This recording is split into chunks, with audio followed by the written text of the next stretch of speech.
Hello students, आज हम पढ़ेंगे business studies class 12 chapter 2। The name of the chapter is principles of management.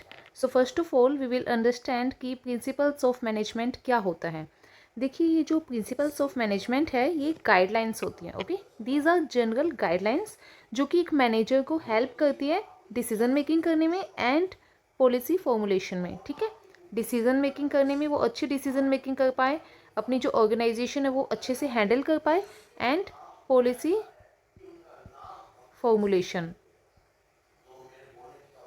ठीक है, इसमें जो है आपकी डिसीजन, ये जो प्रिंसिपल्स ऑफ मैनेजमेंट है ये हेल्प करती हैं। ये कोई भी रेडीमेड सॉल्यूशन नहीं प्रोवाइड करती है प्रॉब्लम का, ये केवल गाइडलाइंस प्रोवाइड करती हैं। ठीक है, अब हम पढ़ेंगे कैरेक्टरिस्टिक्स ऑफ मैनेजमेंट प्रिंसिपल्स। सबसे पहला जो है, ये जो प्रिंसिपल्स होते हैं मैनेजमेंट के ये यूनिवर्सल होते हैं। ठीक है, used in all businesses and at all levels. सभी बिजनेस में इनका यूज़ किया जाता है एंड सभी लेवल पे जो है इसका यूज़ किया जाता है प्रिंसिपल्स ऑफ मैनेजमेंट का। ये जनरल गाइडलाइंस है, कोई स्ट्रिक्ट रूल्स नहीं हैं, दीज आर जस्ट डायरेक्शंस। इनको एक्सपीरियंस एंड ऑब्जर्वेशन के द्वारा फॉर्म्ड किया गया है। ठीक है, जो दो लोग हैं जिनका मेन कंट्रीब्यूशन है इन प्रिंसिपल्स को बनाने में, हेनरी फ्योल एंड टेलर, इनके बारे में हम आगे पढ़ेंगे। ठीक है, तो उन्होंने काफ़ी एक्सपीरियंस एंड ऑब्जर्वेशन से इनको बनाया है। उसके बाद ये फ्लेक्सिबल होते हैं, फिक्स्ड नहीं है, इनको चेंज कर सकते हो आप एज पर द सिचुएशन। इनका जो एम है वो बिहेवियर को इन्फ्लुएंस करना है, बिहेवियरल है ये, क्योंकि ये ह्यूमन के साथ डील करते हैं। कोज एंड इफेक्ट रिलेशनशिप पे जो है ये प्रिंसिपल्स बेस्ड है।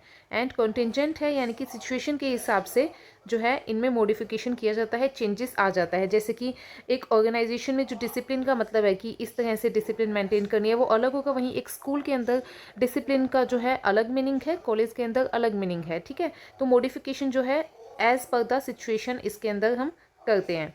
अब हम पढ़ेंगे importance of management principles, why we study these management principle. एक मैनेजर को क्यों इसके बारे में नॉलेज होनी चाहिए, क्या इंपॉर्टेंस है इसकी। तो सबसे पहला है, ये जो है मैनेजर को एक इंसाइट जो है देते हैं रियलिटी के बारे में, जिससे वो जो है अच्छी डिसीजन मेकिंग कर पाता है, रियल लाइफ सिचुएशन को जो है बेटर तरीके से समझ पाता है। Optimum utilisation of resources and effective administration जो है इनसे होता है। साइंटिफिक डिसीजन जो है वो ले पाता है, गैस वर्क नहीं करता, वो एक logical and fact based decision जो है वो लेता है। मीटिंग चेंजिंग इन्वायरमेंट रिक्वायरमेंट्स, क्योंकि जो बिज़नेस है वो एक चेंजिंग इन्वायरमेंट के अंदर जो है रहता है। ठीक है, इन्वायरमेंट हमेशा चेंज होता रहता है, डायनामिक है बिज़नेस का इन्वायरमेंट भी, तो उसके साथ डील करने में ये जो प्रिंसिपल्स है ये आपकी हेल्प करते हैं, क्योंकि ये फ्लेक्सिबल होते हैं। सोशल रिस्पॉन्सिबिलिटी को फुलफिल करने में हेल्पफुल है ये। अगर हम प्रिंसिपल्स ऑफ मैनेजमेंट को फॉलो करते हैं तो हम सोशली भी बेटर रिस्पॉन्सिबिलिटी को उठा पाएंगे, सोशली रिस्पॉन्सिबल बन पाएंगे। Management training, education and research जो है उसमें भी ये जो है बेस बनते हैं प्रिंसिपल्स ऑफ मैनेजमेंट। अब हम पढ़ेंगे सबसे पहले साइंटिफिक मैनेजमेंट के बारे में। Scientific management is a system developed by Frederick Winslow Taylor, जिन्होंने साइंस एंड लॉजिक का यूज़ किया अपने काम को इफ़िशिएंट तरीके से करने में, वेस्टेज को रिड्यूस करने में एंड प्रोडक्टिविटी को इंक्रीज़ करने में। ठीक है, तो जो फ्रेडरिक विंसलो टेलर है इनको फादर ऑफ साइंटिफिक मैनेजमेंट भी बोलते हैं। ठीक है, ये आप याद रखिएगा, ये दिस इज़ इम्पोर्टेंट। जो FW टेलर है इन्हें हम क्या बोलते हैं, father of scientific management. Okay, उसके बाद ये जो है एक मैकेनिक के तौर पे इन्होंने अपना जो करियर है वो स्टार्ट किया था। उसके बाद वो चीफ इंजीनियर भी बने मिडवेल स्टील कंपनी के। उसके बाद वहाँ पे उन्होंने जो है ये ऑब्जर्व किया, ये देखा कि जो वर्कर्स है वो इफ़िशिएंट नहीं है एंड आउटडेटेड मेथड्स का ही वो यूज़ कर रहे हैं। तो इन्होंने जो है साइंटिफिक मैनेजमेंट को इन्होंने जो है इंट्रोड्यूस किया एंड इन्होंने एक फेमस बुक भी पब्लिश की थी, the principles of scientific management की, 1911 में। ठीक है, अब जो साइंटिफिक मैनेजमेंट है इसके ऑब्जेक्टिव्स क्या है, तो देखिए सबसे पहला आउटपुट जो है बढ़ता है। अगर आप साइंटिफिक मैनेजमेंट का यूज़ करते हैं तो कॉस्ट ऑफ प्रोडक्शन कम होती है, वर्कर एम्प्लॉयर रिलेशनशिप अच्छा होता है, मैक्सिमम इफिशिएंसी होती है, ऑपरेशंस में हम अचीव कर पाते हैं। अब हम पढ़ेंगे कि कौन कौन से प्रिंसिपल्स हैं साइंटिफिक मैनेजमेंट के। तो टोटल जो है 4 प्रिंसिपल्स जो है टेलर ने दिए हैं, टोटल 4 प्रिंसिपल है इसके। We will study one by one. तो सबसे पहला है आपका science not rule of thumb. ठीक है, कि वी यूज़ साइंटिफिक मेथड्स। ठीक है, इसके अंदर हम क्या करते हैं, साइंटिफिक मेथड्स का यूज़ करते हैं, साइंटिफिक इंक्वायरी करते हैं, इंट्यूशन के बेस्ड पे हम डिसीजन नहीं लेते, गैस वर्क नहीं करते हैं। हिट एंड मिस मेथड का यूज़ नहीं करते हैं, हम क्या करते हैं साइंटिफिकली जो है यूज़ करते हैं मेथड्स को। जैसे कि ये जो टेलर हैं ये बिलीव करते हैं कि किसी भी प्रॉब्लम को सॉल्व करने का एक बेस्ट वे होता है, there is always one best way to do every job. ठीक है, किसी भी जॉब को करने का जो है एक बेस्ट वे होता है, उसको आपको फाइंड आउट करना है साइंटिफिक स्टडी करके। तो वही जो है इन्होंने कहा है कि आप साइंस का यूज़ करते हैं तो उस वन बेस्ट वे को आप यूज़ फाइंड आउट कर सकते हैं। ओल्ड ट्रेडिशनल वेज को आपको यूज़ नहीं करना, आपको एक्सपेरिमेंट करने हैं उस बेस्ट वे को फाइंड आउट करने के लिए। ठीक है, सेकंड है आपका हार्मोनी नोट डिस्कॉर्ड, यानी कि इसमें जो है आपको पीस मेंटेन करके रखनी है। ठीक है, एक दूसरे के साथ मिलके काम करना है, एक दूसरे के लिए नेगेटिव एटीट्यूड नहीं रखना है, कॉन्फ्लिक्ट्स को जो है अवॉइड करना है। तो ये इसमें बात करते हैं और इसी के लिए जो है जो टेलर है वो इंसिस्ट करते हैं मेंटल रिवोल्यूशन। इसमें एक वर्ड भी आएगा मेंटल रिवोल्यूशन। ठीक है, ये जो मेंटल रिवोल्यूशन है इसका क्या मतलब है कि आप जो है अपने एटीट्यूड को चेंज करें, यानी कि आप जो है एक दूसरे के प्रति जो एटीट्यूड है, जो वर्कर्स है उनका मैनेजमेंट के लिए जो एटीट्यूड है, जो मैनेजमेंट है उनका वर्कर्स के लिए जो एटीट्यूड है वो पॉजिटिव हो, नेगेटिव ना हो। ठीक है, इसी का एक्सटेंशन है ये जो हार्मोनी नोट डिस्कॉर्ड है, इसी का एक्सटेंशन है आपका cooperation not individualism. This is the extension of this principle. Okay, इसमें हम क्या बात करते हैं कोऑपरेशन नोट इंडिविजुअलिज्म, यानी कि अब प्रैक्टिकली जो है आपको क्या करना है, करके दिखाना है एक साथ काम। इसमें तो ऐसा नहीं है कि बस सोच लिया हाँ ठीक है हम जो है एक साथ मिलके काम करेंगे और एक दूसरे को कोऑपरेट करेंगे। इसमें एक्चुअल में practically you have to work together, you have to cooperate. ठीक है, सेपरेटली और एक दूसरे के अगेंस्ट आपको काम नहीं करना है। तो ये इसका एक्सटेंशन है। उसके बाद है आपका development of each person to his greatest efficiency. जितने भी वर्कर्स हैं, एम्प्लॉयज़ हैं, उनका जो है उनकी फुल पोटेंशियल तक जो है उनका विकास हो, उनको सीखने को मिले, उनको ट्रेनिंग प्रोवाइड की जाए, वो जो है अपने काम में स्पेशलिस्ट बने। तो ये जो है इसका फोर्थ प्रिंसिपल है। ठीक है, इससे क्या होगा कि वो स्पेशलिस्ट बनेंगे, अपने काम को पहले से बेस्ट वे में कर पाएंगे, तो प्रोडक्टिविटी बढ़ेगी। ठीक है, जो वेस्टेज है वो कम से कम होगा एंड अल्टीमेटली जो ऑर्गेनाइजेशन है उसको प्रॉफिट होगा, वो आगे बढ़ेगी। अब आप इसको ऐसे याद कर सकते हो, ये जो चार प्रिंसिपल्स थे आप इसको इस ट्रिक के साथ याद कर सकते हैं। Smart humans create development. ठीक है, स्मार्ट ह्यूमंस क्रिएट डेवलपमेंट। तो इससे जो है आप याद कर सकते हो, इसका फर्स्ट जो है आप लेटर ले लो। ठीक है, एस यानी कि science not rule of thumb, H यानी कि harmony not discord, C cooperation not individualism and D development of each person to efficiency. तो इससे जो है आप इसको याद कर सकते हैं। स्मार्ट ह्यूमन क्रिएट डेवलपमेंट, जो स्मार्ट ह्यूमन होते हैं वो क्या करते हैं, डेवलपमेंट करते हैं। ठीक है, अब इन्होंने जो है कुछ टेक्निक्स भी दी है। ऊपर हमने जैसे प्रिंसिपल्स पढ़े कि टेलर ने 4 प्रिंसिपल्स दिए थे, ऐसे ही जो टेलर है उन्होंने टेक्निक्स भी दी है। टोटल 8 टेक्निक्स है जो कि इन्होंने दी है, हम वो पढ़ेंगे वन बाय वन। सबसे पहला है इन्होंने टाइम स्टडी, यानी study of time taken to do a task, यानी कि किसी भी काम को करने में जो है कितना टाइम लगेगा। अब जो टेलर है इन्होंने 8 टेक्निक्स भी दी है साइंटिफिक मैनेजमेंट की।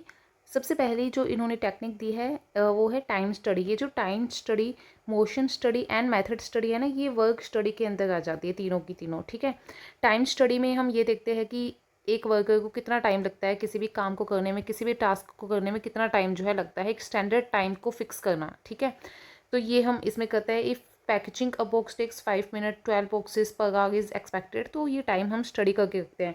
जैसे सीबीएसई ने भी टाइम स्टडी किया है कि 3 घंटे जो है 3 घंटे लगते हैं एग्ज़ाम में। ठीक है, तो वो उन्होंने टाइम स्टडी की होगी। मोशन स्टडी क्या है, ये देखना कि एक जो वर्कर है उसकी कितनी बॉडी मूवमेंट्स होती है काम करने के दौरान, ताकि वेस्टफुल जो स्टेप्स हैं उसको रिमूव किया जा सके एंड सेव की जा सके एनर्जी। जैसे कि कोई जो वर्कर है वो काम कर रहा है, उसको कोई टूल है वो नीचे रखा हुआ, उसको लेने के लिए बार बार झुकना पड़ रहा है, तो बेहतर है कि उस टूल की प्लेसमेंट हम कहीं ऐसी जगह पे कर दें कि उसको झुकना ना पड़े, वो वहीं से ले सके। इससे क्या होगा, उसको जो है फटीग कम होगी, एक तो थकान कम होगी एंड उसका टाइम बचेगा। ठीक है, तो मोशन स्टडी करना इसमें आता है। मेथड स्टडी यानी कि बेस्ट मेथड फाइंड आउट करना, किसी भी काम को करने का सबसे बेस्ट मेथड कौन सा है जो कि ईजियर हो, फास्टर हो एंड चीपर हो। ठीक है, उसके बाद है फटीग स्टडी, यानी कि कितने रेस्ट इंटरवल्स उसको चाहिए, कितने टाइम में जो है वो थक जाते हैं, तो जितने टाइम में वो थक जाते हैं उस हिसाब से हम उनको क्या देंगे, ब्रेक देंगे। ठीक है, उस हिसाब से उनको रेस्ट ब्रेक्स दिए जाएंगे ताकि वो दोबारा से एनर्जेटिक होकर काम कर सके। उसके बाद है स्टैंडर्डाइजेशन। स्टैंडर्डाइजेशन का मतलब होता है कि आप same tools, materials and methods का यूज़ करें ऑल टास्क, यानी कि इसमें क्या है कि आपको कलर, साइज़, शेप वो जो है पहले से ही आप डिसाइड कर दो, फिक्स कर दो, उसका एक स्टैंडर्ड सेट कर दो कि कैसा कलर होगा, कैसा साइज़ होगा, कैसी शेप होगी, ठीक है। वो पहले से ही हम जो है फिक्स कर देते हैं, एक स्टैंडर्ड उसका सेट कर देते हैं। तो दैट इज़ स्टैंडर्डाइजेशन। इससे क्या होता है, फालतू जो है हमें टाइम नहीं लगाना पड़ता, फालतू मशीन्स नहीं लेनी पड़ती हैं, ठीक है। जैसे कि आपने देखा होगा टाइप सी का जो चार्जर है वो सब में लग जाता है, तो ये क्या है, स्टैंडर्डाइजेशन है। जो ऑल आउट की रिफ़िल होती है उसमें इंटरचेंजेबिलिटी होती है, किसी में भी वो जो रिफ़िल है वो किसी भी मशीन में फिट हो जाती है, तो ये क्या है, स्टैंडर्डाइजेशन है। ओके, तो ये क्या है, एक स्टैंडर्ड सेट किया हुआ है कि कैसी शेप होगी उसकी, कैसा साइज़ होगा, कैसा कलर होगा, ये पहले से हमने एक स्टैंडर्ड सेट कर दिया है और सभी जो बिज़नेस है वो वैसा ही स्टैंडर्ड मेंटेन करते हैं। उसके बाद है सिंप्लीफिकेशन, यानी कि अननेसेसरी जो है प्रोडक्ट की वैराइटीज़ हमको जो है नहीं बनानी है, ताकि कॉस्ट और टाइम को कम किया जा सके, ठीक है। अननेसेसरी हमको जो है प्रोडक्ट वैराइटीज़ नहीं बनानी है। जैसे आपने देखा होगा जो शूज़ होते हैं, ठीक है, तो उनकी जो नंबर है वो ऐसा नहीं होता कि 0.5 का ये शूज़ है, ये 0.8 का, ऐसा नहीं है। हमने देखा होगा कि इनको जो है कुछ एक काफ़ी कम वैराइटीज़ जो है हमने कर दी है इसकी, कि 6 नंबर का है, 7 नंबर का है, 8 नंबर का है, ठीक है, 5 नंबर का है, ऐसे हमने कर दिया है। अननेसेसरी हमको जो है वैराइटी नहीं चाहिए ताकि कन्फ्यूज़न ना हो। ओके, तो सिंप्लीफिकेशन कर देना, यानी कि वैराइटीज़ जो है वो लिमिटेड रखना, बहुत ज़्यादा अननेसेसरी प्रोडक्ट की वैराइटीज़ ना रखना। उसके बाद है फंक्शनल फॉर्मेनशिप, यानी कि इसमें हम क्या बात करते हैं कि जो सुपीरियर्स है ना उसको हमने 8 एक्सपर्ट्स में डिवाइड कर दिया है। जो सुपीरियर्स है उसको हमने क्या कर दिया है, 8 एक्सपर्ट्स में डिवाइड कर दिया है। ये देखिए जो फॉरमैन होता है ना, ये जो है आपका सबसे लोएस्ट रैंकिंग मैनेजर होता है, सबसे लोएस्ट रैंकिंग मैनेजर होता है एंड हाईएस्ट लेवल वर्कर होता है। तो टेलर ने जो है इसको डिवाइड कर दिया है फैक्ट्री को बेसिकली दो डिपार्टमेंट्स में, प्लानिंग डिपार्टमेंट में एंड प्रोडक्शन डिपार्टमेंट में। तो उनमें जो है टोटल आपके 4 प्लानिंग डिपार्टमेंट में और 4 प्रोडक्शन डिपार्टमेंट में है एक्सपर्ट, तो वो हम पढ़ेंगे। तो टोटल 8 एक्सपर्ट्स हो गए, ठीक है। तो ये जो है स्पेशलाइज्ड सुपरविजन करते हैं, बेटर कंट्रोल करते हैं वर्कर्स के ऊपर। एक एक्सपर्ट जो है चेक करता है स्पीड, अनदर चेक करता है क्वालिटी, तो इस तरह से अलग अलग जो है एक्सपर्ट्स है। टोटल 8 एक्सपर्ट्स है फंक्शनल फोरमैनशिप के अंदर, ठीक है। डिफरेंशियल वेज सिस्टम, यानी कि इसका क्या मतलब है कि सभी वर्कर्स की सेम सैलरी आपको नहीं रखनी है, ठीक है। सभी वर्कर्स को आपको सेम सैलरी नहीं देनी है। एक स्टैंडर्ड टारगेट आपको पहले सेट करना है कि कम से कम ना आपको एक दिन में 20 यूनिट तो बनानी ही है। आपने ये सेट कर दिया, तो इससे क्या होगा कि जो 20 से ज़्यादा बनाएगा, आपने कहा कि उसको ज़्यादा पैसे मिलेंगे, एंड जो 20 से कम बनाएगा उसको कम सैलरी मिलेगी, कम पैसे मिलेंगे। तो इससे क्या होगा, जो ज़्यादा बना गए वो मोटिवेटेड होंगे पहले से ज़्यादा बनाने के लिए, एंड जो कम बना गए उनको भी मोटिवेशन मिलेगा कि हमें भी जो है ज़्यादा यूनिट्स जो है बनानी है। तो इसीलिए हमको जो है क्या करना है, डिफरेंशियल वेज सिस्टम को अपनाना है। तो ये उन्होंने टोटल 8 टेक्निक्स जो है दी है। You can take the screenshot of this. Okay, these are total 8 techniques. अभी हम इनको ऊपर शॉर्ट में भी पढ़ सकते हैं। ये देखिए मैंने यहाँ पे लिखा हुआ है, इसमें 1 लाइन डेफिनेशन है। टाइम स्टडी क्या है, study of time taken to do a task.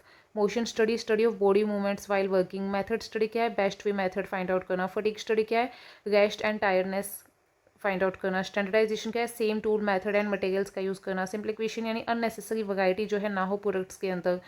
Functional foremanship यानी कि 8 एक्सपर्ट है, सुपरवाइजर है जो कि डिफरेंट डिफरेंट टास्क के। डिफरेंट वेज सिस्टम यानी कि जितना ज़्यादा काम करोगे आप उतना ज़्यादा पैसा मिलेगा, कम काम करोगे तो कम पेमेंट मिलेगी, ठीक है। आप इसका भी स्क्रीनशॉट ले सकते हैं। ओके,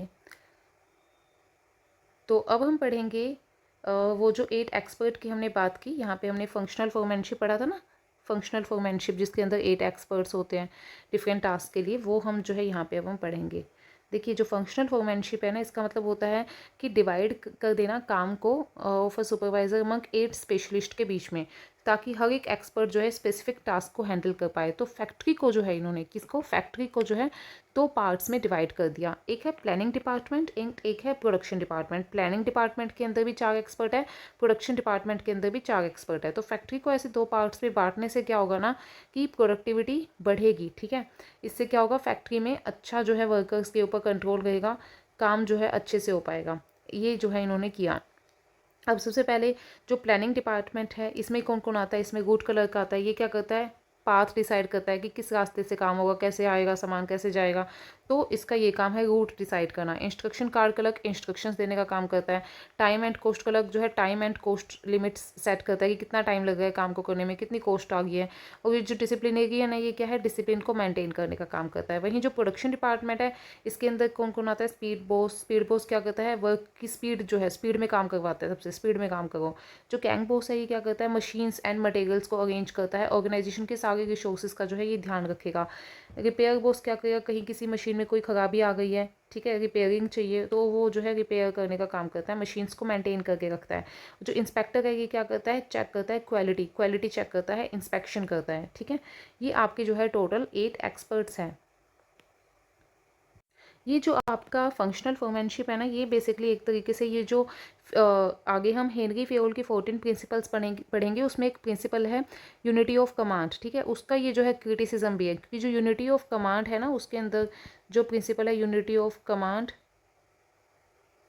इसमें हम ये बात करते हैं कि वन वर्कर वन बॉस, मतलब जो वर्कर्स है ना, उनका एक ही बॉस होना चाहिए, ठीक है। एक ही बॉस से जो है उनको क्या मिलना चाहिए, ऑर्डर मिलना चाहिए। बहुत सारे जो है बॉस नहीं होने चाहिए, बहुत सारे ऐसे लोग नहीं होने चाहिए जो कि ऑर्डर दे आपको। वहीं यहाँ पे जो है टोटल इन्होंने 8 बॉस बना दिए, 8 एक्सपर्ट्स बना दिए। वर्कर्स को जो है इन सबसे क्या मिलेगा, इंस्ट्रक्शंस मिलेगा। ये देखिए, ये जो है फैक्ट्री मैनेजर है, यहाँ पे प्लानिंग इंचार्ज है, ये प्रोडक्शन इंचार्ज है, इसमें instruction card clerk, route clerk, time and cost clerk, disciplinarian आ गए, इसमें gang boss, repair box, inspector and speed boss आ गया। और ये सभी क्या कर गए, वर्कर्स को क्या दे गए, इंस्ट्रक्शंस दे गए हैं, ठीक है। कितने सारे लोगों से जो है वर्कर को क्या मिल गया है, इंस्ट्रक्शंस मिल गए हैं। तो इसीलिए यूनिटी ऑफ कमांड का जो है एक तरीके से क्रिटिसिज्म है, उसको क्रिटिसाइज कर गए, ये उससे उससे जो है ये डिफरेंट है, ठीक है। तो फंक्शनल फोरमैनशिप में ये देखिए, ये है आपका प्लानिंग डिपार्टमेंट, इसके अंदर आपके जो है ये 4 आ गए। एंड प्रोडक्शन डिपार्टमेंट में आपके ये 4 आ गए। रूट कलर क्या करता है, पाथ डिसाइड करता है, स्टेप्स डिसाइड करता है। इंस्ट्रक्शन कार्ड कलर इंस्ट्रक्शंस देता है, स्टैंडर्ड टाइम सेट करता है, टाइम एंड कॉस्ट कलर की डिसिप्लिन मेंटेन करके रखता है। जो गैंग बॉस है, वो टूल्स एंड मशीन्स को अरेंज करता है। जो स्पीड बॉस है, वो इंश्योर करता है कि सभी प्रॉपर स्पीड से काम करें। जो रिपेयर बॉस है, ये जो है अच्छी कंडीशन में रखता है सभी मशीन्स को। एंड जो इंस्पेक्टर है, वो इंस्पेक्शन करने का काम करता है, ओके। तो बाकी जो हेनरी फेयोल की 14 प्रिंसिपल है, वो हम अपनी नेक्स्ट वीडियो में करेंगे, ठीक है।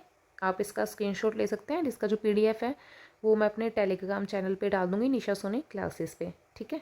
Thank you.